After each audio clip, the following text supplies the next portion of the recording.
Ya, pemirsa, gerhana terakhir dalam tahun 2019 ini dikatakan akan terjadi besok dan bisa disaksikan oleh sejumlah negara di dunia termasuk juga Indonesia.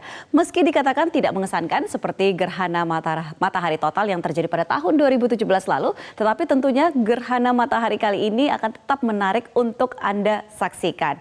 Nah, gerhana matahari yang terjadi sehari setelah hari Natal ini adalah gerhana matahari cincin. Fenomena ini terjadi karena bulan baru yang sedikit lebih jauh dari bumi dan tampak lebih kecil di langit akan menutupi sekitar 97% cakra matahari saat berada dalam garis lurus atau sejajar bulan berada tepat di tengah-tengah antara matahari dan juga bumi. Tetapi ukuran tampaknya lebih kecil dibanding dengan ukuran tampak matahari. Alhasil pinggirannya ini akan terlihat sebagai cincin yang sangat terang dan mengelilingi bulan yang tampak seperti bundaran gelap. Nah, kejadian ini berulang setiap 1 sampai dengan 2 tahun sekali, tetapi tidak berulang di lokasi yang pernah terjadi dengan siklus tertentu. Nah, sementara kalau kita lihat fenomena gerhana matahari cincin ini terjadi terakhir di Indonesia, yaitu di 22 Agustus tahun 1998. Jadi sekitar 11 tahun yang lalu, seperti itu. Dan berikutnya kita lihat lagi bahwa pada puncak gerhana matahari ini akan terlihat seperti cincin dengan durasi maksimal 3 menit dan 40 detik. Selanjutnya saya akan ajak Anda untuk melihat ini dia bahwa ternyata sepanjang tahun 2019 Indonesia ini beberapa kali dilintasi oleh gerhana matahari. Nah, fenomenanya terjadi pada 5 sampai 6 Januari 2019, saat itu gerhana matahari sebagian. Nah, ini tidak teramati dari Indonesia. Lantas pada 2 Juli 2019 gerhana matahari total namun tidak teramati dari Indonesia. Selanjutnya kalau kita lihat 17 Juli 2019 gerhana matahari sebagian, nah ini yang dapat teramati dari Indonesia. Dan 26 September 2019 terjadi gerhana matahari cincin yang juga dapat teramati dari Indonesia. Dan kemudian kalau kita lihat lagi fenomena ini juga sering disebut sebagai cincin api atau cincin cahaya, dan ini akan terlihat saat matahari terbit. Kalau untuk kasus gerhana matahari cincin yang akan terjadi besok ini terbit di Arab Saudi, kemudian di langit Qatar, Uni Emirat Arab, lalu kemudian menuju ke Oman, India Selatan, Sri Lanka, kemudian dapat disaksikan di Indonesia, Singapura, Malaysia, dan kemudian nanti matahari ini akan tenggelam dalam wujud mirip cincin di Guam Samudra Pasifik. Nah, itu dia lah jalur lintasan GMC di Indonesia. Sementara kalau kita lihat ini bisa disaksikan di 25 pusat kota dan juga kabupaten di 7 provinsi. Ada Aceh, Sumatera Utara, kemudian Riau, Kepulauan Riau, Kalimantan Barat, Kalimantan Utara, dan Kalimantan Timur. Inilah provinsi-provinsi yang bisa menyaksikan gerhana matahari cincin yang akan terjadi besok. Selanjutnya kita lihat lagi untuk waktunya, pemirsa, ini dia. Waktu puncak awal ini di Sabang Aceh pada pukul 11:49 waktu Indonesia Barat. Sementara waktu puncak akhirnya ini akan terjadi di Jayapura, Papua pada pukul 15:51 waktu Indonesia Timur. Jadi secara total durasi gerhana terlama ini akan ada di Bengkalis Riau dengan durasi selama 3 jam 51 menit 23,7 detik. Dan yang durasi gerhana terlama juga ada di Selat Panjang Riau 3 menit 38,9 detik. Baik, dan itu dia informasi terkait dengan gerhana matahari cincin yang akan bisa disaksikan besok. Tetapi ada catatan bahwa kalau jika gerhana matahari total yang Juli 2017 itu ada momen di mana manusia bisa menyaksikannya dengan mata telanjang, tetapi tidak kali ini karena bahkan NASA pun mengeluarkan peringatan bahwa ini adalah jenis gerhana matahari parsial yang paling indah tetapi juga paling berbahaya. Nah, kenapa berbahaya? Ini yang nanti kita akan bahas. Ini bisa Anda saksikan di sini. Seperti inilah susunan bahwa matahari, kemudian ada bulan yang tepat berada di tengah-tengah, dan di sini adalah posisi bumi, sehingga dari bumi matahari akan terlihat tertutupi sebagian 97% sehingga memiliki cincin di ujungnya. Dan Untuk membahasnya, fenomena alam ini telah hadir bersama saya di studio. Ada Kepala Subbidang Analisis Geofisika Potensial Tanda Waktu dari BMKG, ada Pak Suwaidi. Kita panggil Pak Suwaidi untuk bergabung bersama kita. Pak, ini kita lihat ini adalah gambaran gerhana matahari cincin yang akan terjadi besok. Jadi tadi ini ada posisi. Selamat pagi Pak Suwaidi. Pagi Mbak. Ini ada posisinya bulan berada di tengah-tengah. Tapi kalau tadi durasinya ini lumayan lama ya, 3 jam. Iya, memang gerhana matahari selalu durasinya sekitar 3-4 jam. Tetapi Ibu Kota Jakarta tidak bisa menyaksikan? Ibu Kota Jakarta akan menyaksikan gerhana matahari parsial atau gerhana matahari sebagian. Oke, apa bedanya ketika misalnya gerhana matahari cincin dan gerhana matahari parsial? Gerhana matahari cincin itu cakra bulan atau bidang piringan bulan itu lebih kecil dibandingkan dengan cakranya matahari. Jadi memang seperti terlihat cincin, ya. Ring of Fire. Nah, cuman kalau di Jakarta kita tidak akan melihat gerhana matahari cincin, tapi kita akan melihat gerhana matahari parsial atau gerhana matahari sebagian. Jadi matahari akan terlihat seperti bulan sabit. Matahari akan terlihat seperti bulan sabit. Oke, jadi cincinnya menarik. Tidak penuh, tetapi terlihat seperti bulan sabit. Di siang hari. Di siang hari. Nah, itu tidak kalah menarik ya sebenarnya. Oke, lantas dikatakan bahwa NASA mengeluarkan peringatan ini adalah gerhana matahari paling berbahaya, katanya seperti itu. Kenapa sih berbahayanya? Sebenarnya seluruh gerhana matahari itu berbahaya untuk dilihat langsung.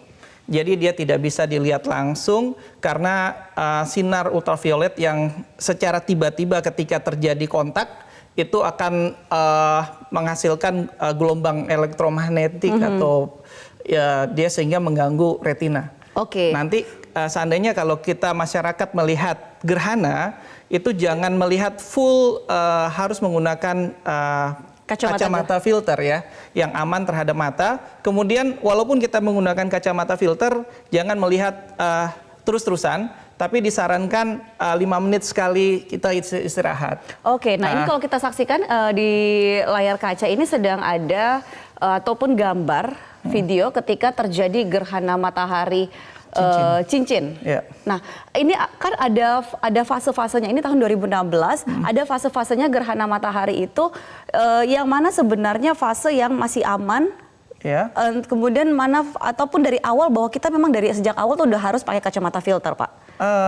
Fase aman sebenarnya diawali dari ketika matahari sudah full kontak ya. Tapi ketika proses kontak sampai dia nanti lepas lagi itu fase yang tidak aman sebenarnya. Oh, justru sebenarnya itu yang tidak aman ya? Iya, tapi ketika dia full kontak sudah gerhana matahari total atau gerhana matahari cincin nanti full kontak itu sebenarnya sudah aman. Oke, ya, karena tapi banyak jangan yang dilihat terus. Pokoknya memberikan jarak 5 menit, ya. Habis itu harus jeda mengistirahatkan mata. Karena banyak yang mengira bahwa sebenarnya prosesnya itulah yang aman, ya. Bukan ketika kontaknya. Jadi bukan kontak tapi prosesnya, karena dia tiba-tiba ada gelap dan terang di situ sehingga mata jadi kaget di situ. Baik. Ini menjadi bermasalah nanti. Tetapi secara umum cuaca di Indonesia, misalnya juga di ibu kota ini untuk menyaksikan besok ini apakah akan kondusif atau seperti apa Pak Suwaidi? Jangan sampai terpaksa melewatkan karena tidak terlihat juga karena berawan. Iya, jadi cuaca di Indonesia untuk besok masih terupdate sama BMKG, cuman rata-rata sebagian itu berawan karena kita masuk musim hujan tuh. Jadi agak sedikit peluang untuk bisa menyaksikan, atau walaupun berawan relatif masih bisa terlihat. Masih bisa terlihat karena kebetulan untuk wilayah Indonesia bagian barat juga kan pas posisi jam 12 siang, jadi jam 11.40 tepatnya, itu mudah-mudahan sih awan bisa clear gitu di sana. Baik. Ya. Nah, lantas pengaruhnya gerhana matahari cincin ini terhadap cuaca ini seperti apa sih, Pak? Sebenarnya nggak ada pengaruhnya. Nggak ada pengaruh. Nggak ada pengaruhnya. Jadi. Tetapi kalau kita misalnya kan gerhana, biasanya ketika terjadi gerhana kemudian ada gelombang tinggi. Nah, ini apakah juga itu pengaruhnya juga nggak terlalu besar karena sebenarnya ada gaya tarik gravitasi ya antara posisi bulan dan matahari dan bumi yang satu garis. Ya. Jadi dan itu kita sudah ukur di 2016 pengaruhnya sangat kecil untuk nilai gravitinya, nilai gaya beratnya. Jadi tidak ada sama sekali peringatan yang perlu ataupun juga potensi-potensi yang perlu dikhawatirkan oleh masyarakat. Ya, tidak terlalu. Ini kan cuman fenomena alam biasa dan siklus periodik ya. Tadi sudah disampaikan gerhana matahari itu dalam setahun bisa 2-3 kali. Terutama di seluruh dunia ya. Ya. Walaupun yang pernah dilewati itu biasanya tidak berulang. Tidak berulang, bisa sekitar 300 tahun. Oke. Nah, kalau sepanjang 2019 itu kan ada sejumlah gerhana walaupun yang bisa diamati di Indonesia mungkin hanya ada 2 plus nanti besok jadinya 3. Ya 2 saja. 2 saja. Oh, 2 yang saja besok yang di 26 Desember 2019 itu gerhana matahari cincin. Nah, dengan kondisi seperti itu, apakah nanti di tahun depan Indonesia juga akan kembali dilintasi oleh gerhana matahari atau mungkin gerhana bulan? Ya, ini menarik. Tahun depan itu nanti 2023. 2023? Ya, Oke, jadi 2020 tidak ada? Tidak ada. 2023 kita akan mengalami gerhana matahari total. Itu melewati Flores dan Nabire dan Biak. Oke, jadi itu kawasan timur. Kawasan timur. Jadi wilayah Indonesia bagian barat tidak menikmati itu. Di tengah juga tidak menikmati, tapi di Biak dan Nabire itu masuk jalur total gerhana matahari. Apa yang menjadi perbedaan gerhana matahari total di tahun 2023 nanti dengan yang terjadi sebelumnya yang bisa juga disaksikan di Indonesia? Cuman sebenarnya sih lintasan gerhana mataharinya saja ya. Jadi kalau 2016 kan kita mengalami gerhana matahari total bulan Maret ya. Bulan Maret itu melintasi Jawa dan Kalimantan Ternate terakhir di Ternate. Nah, nanti 2023 kita akan mengalami gerhana matahari total di daerah wilayah timur Indonesia, tepatnya di Biak dan Nabire mengalami gerhana matahari total, full total. Oke, baik. Kita kembali ke gerhana matahari cincin yang akan terjadi besok ini. Mungkin ada yang harus diperhatikan selain tadi menggunakan kacamata filter. Mungkin juga bisa diinformasikan ke masyarakat kalau misalnya berada di daerah-daerah yang menjadi lintasan GMC ini, di mana mereka bisa menyaksikannya. Untuk wilayah Indonesia itu dimulai Singkil, Sabang, Singkil, terus kemudian Padang Sidempuan. Terus lanjut lagi ke Gunung Tua, terus Provinsi Riau, ya Pekanbaru, terus masuk ke Pontianak, Kalimantan Barat, terus Kalimantan Timur, Tanjung Selor dan Kalimantan Utara, Tanjung Redep. Oke. Itu full total daerah gerhana matahari cincin. Oke, tetapi yang paling lama itu berada tadi di daerah Riau ya? Riau Kepulauan. Tetapi yang paling paling mudah ataupun juga paling kondusif lah bisa mungkin dalam tanda kutip untuk menyaksikannya apakah di semua perlintasan itu atau ada yang sebenarnya besok kondisi cuacanya agak kurang baik? Saya sih insya Allah ya kita berharap di daerah Riau Kepulauan dan Siak dan Singkawang itu cuacanya cukup baik ya.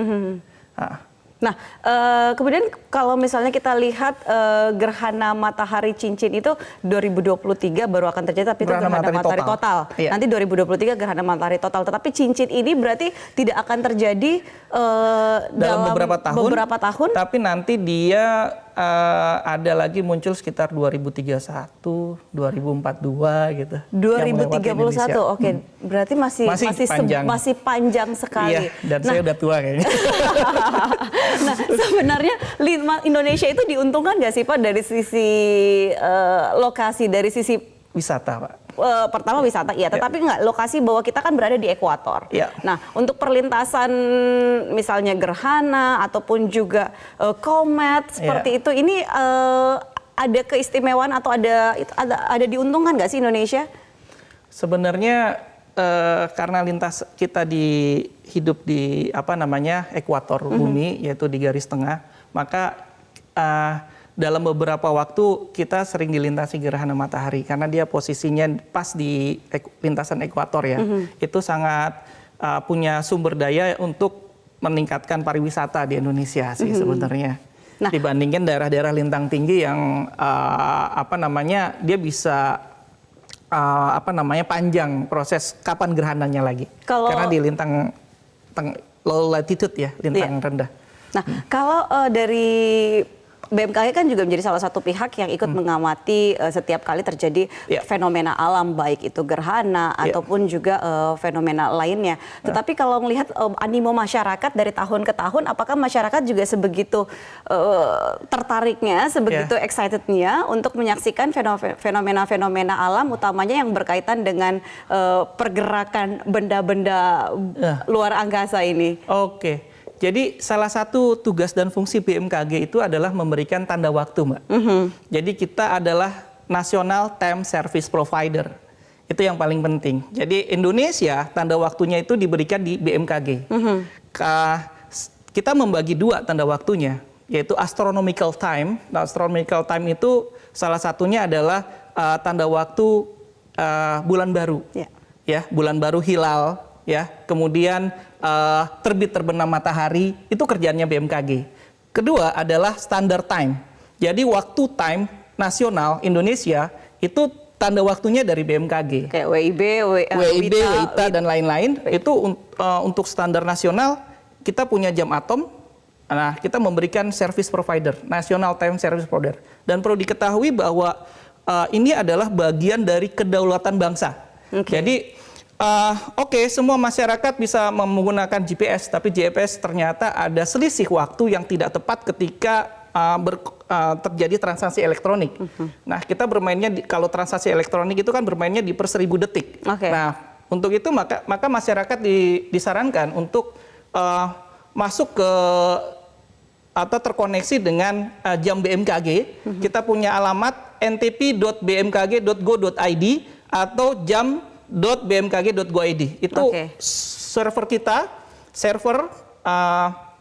komputer kita disarankan untuk masuk ke sana. Baik, jadi termasuk juga kalau mau tahu lebih banyak lagi mengenai fenomena alam yang akan terjadi besok, yaitu gerhana matahari cincin. Dan kita selain itu juga mengamati magnet bumi, gaya berat, dan lain-lain. Banyak sekali. Banyak sekali. Terima kasih Pak Suwadi, kalau tidak salah juga akan berangkat untuk melihat secara langsung GMC ini? Teman-teman kebetulan saya diperintahkan. Kita lihat yang gerhana matahari parsial saja ya. Kita di BMKG insya Allah akan mengadakan pengamatan bareng. Nobar ya, nonton bareng nanti di BMKG hari besok ya, hari tanggal 26. Insya Allah kita pengamatan bareng dan ada pembagian kacamata. Ada pembagian kacamata yang aman digunakan untuk menyaksikan gerhana matahari cincin. Dan ada live streamingnya juga. Ada live streaming kita di bmkg.go.id/gmc. Jadi kita ada 21 titik pengamatan di seluruh Indonesia dan fokusnya di lintasan yang tadi gerhana matahari cincin di 7 provinsi itu. Di 7 provinsi itu, dan kita bisa alamatnya di situ di bmkg.go.id/gmc. Nah, bisa juga dilihat di YouTube Info BMKG. Baik, terima kasih Pak Suwadi sudah hadir dan berbagi informasi tentang gerhana matahari cincin ini. Terima kasih Mbak.